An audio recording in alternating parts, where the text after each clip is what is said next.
God, it's Friday! Kahit walang binabantayang low pressure area sa loob at labas ng Philippine Area of Responsibility, asahan pa rin po ang pag-uulan, lalo sa bandang hapon.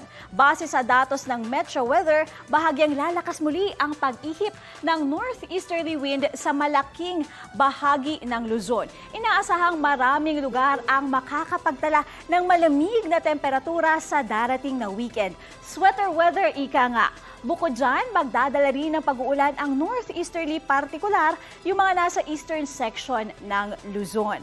Ngayong araw, nakapagtala ng 17.6 degrees Celsius na minimum temperature sa City of Pines, Baguio. 19.5 degrees Celsius naman dito sa Malaybalay, Bukidnon. 21 degrees Celsius naman sa Tanay, Rizal. 22.3 degrees Celsius naman sa General Santos City, habang 23.4 degrees Celsius ang minimum temperature dito naman sa Quezon City. Sa mga susunod na oras, asahan ang pag-uulan sa malaking bahagi ng bansa. Base nga yan sa rainfall forecast ng Metro Weather. Posible ang heavy to intense rain sa ilang lugar, kaya dapat alerto mula sa banta ng baha o kaya naman ay landslide. Halos buong bansa ay makakaranas muli ng pag-uulan ngayong weekend, lalo na sa bandang hapon. Kaya pinapayuhan ng lahat na maagang gawin ang anumang gawain na nangangailangan ng init ng araw, tulad na lamang ng paglalaba, pagkula o pagpapatuyo ng palay.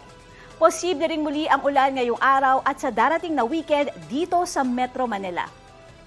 Ako po si Katrina Son ng GMA Integrated News Weather Center. Maaasahan anuman ang panahon. Balita ko, may tututukan kayo tuwing 10:30 a.m. sa GTV. Alamin ang mahalagang balita at impormasyong dapat ninyong malaman sa Balita Ko. Tuwing Lunes hanggang Biyernes, mag-subscribe din sa GMA Integrated News sa YouTube.